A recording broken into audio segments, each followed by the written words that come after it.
Hi అండి, నమస్తే. నేను మీ లక్ష్మి. వీడియో చూస్తుంటే నోరూరుతుంది కదా. ఎవరికైతే నోరూరిందో వాళ్ళకి ఖచ్చితంగా కామెంట్ చేయండి.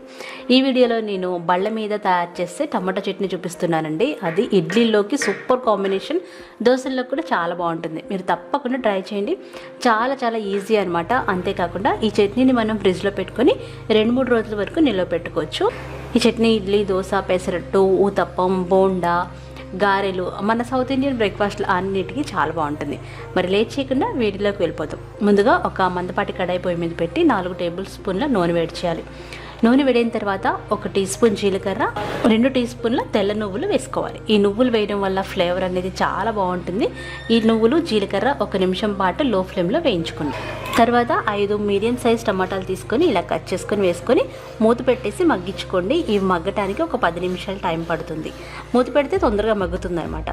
నేను ఇక్కడ దేశవాళీ టమాటాలు వాడుతున్నానండి. టేస్ట్ అయితే నెక్స్ట్ లెవెల్లో ఉంటుంది. టమాటాలు మగ్గిన తర్వాత 5-6 పచ్చిమిరపకాయలు కూడా వేసుకొని వీటిని కూడా టమాటాలతో పాటుగా మగ్గించుకోవాలి.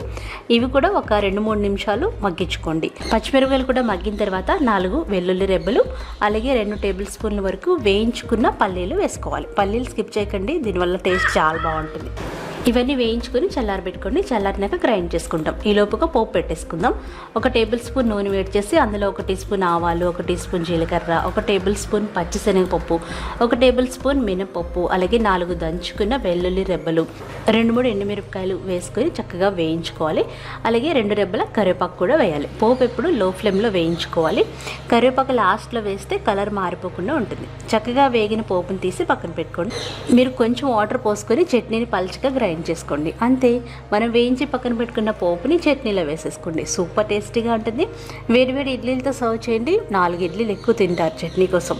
అంతేకాకుండా దోశలతో కూడా చాలా బాగుంటుంది. మీరు తప్పకుండా ట్రై చేసి టేస్ట్ చేసి నాకు కామెంట్ చేయండి. ఈ వీడియో నచ్చితే లైక్ చేయండి, షేర్ చేయండి. మరొక మంచి వీడియోతో మళ్ళీ కలుద్దాం. బాయ్.